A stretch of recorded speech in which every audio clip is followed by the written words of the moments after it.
சுதா சிஸ்டிக்கு இல்லை நினைக்கிறேன். இன்றைக்கி என்ன பார்க்கங்களா? வாங்க பார்க்கலாம். இன்றைக்கி உருளைக்கிழங்கு வடை பண்ண போகிறோம். வாங்க எப்படி செய்யணும் பார்க்கலாம். அதுக்கு உருளைக்கிழங்கு வேக வச்சு வச்சுருக்கிறேன். இதை நல்லா கையால் மசிச்சுக்கலாம்.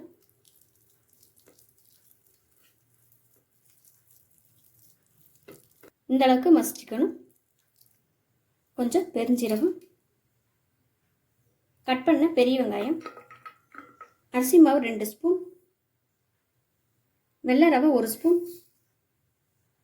கருவேப்பிலை கொஞ்சம், மல்லித்தலை கொஞ்சம், இது தேவையான சால்ட் சேர்த்துக்கலாம்.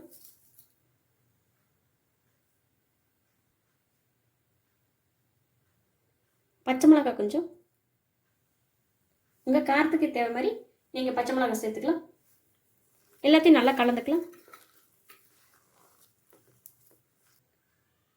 சூடான ஆயில் கொஞ்சம் சேர்த்துக்கலாம்.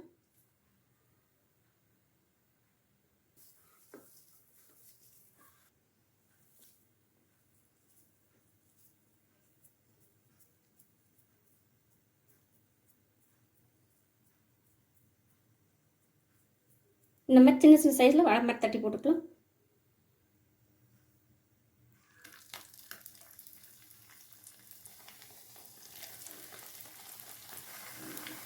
ரெண்டு சைடு நல்லா கிளி போட்டு வேக வச்சு எடுத்துக்கணும்.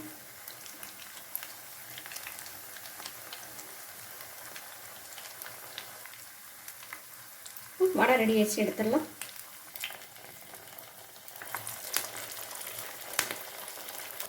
உருளைக்கிழங்கு வடை ரெடி ஆயிடுச்சுங்க. உருளைக்கிழங்கு வடை சூப்பராக ரெடி ஆயிடுச்சுங்க. நீங்களும் இந்த மாதிரி ட்ரை பண்ணி பாருங்கள். செம்ம டேஸ்ட்டாக இருக்கும். சுதா சிஸ்டியின் சமையல் பார்த்ததுக்கு ரொம்ப நன்றிங்க.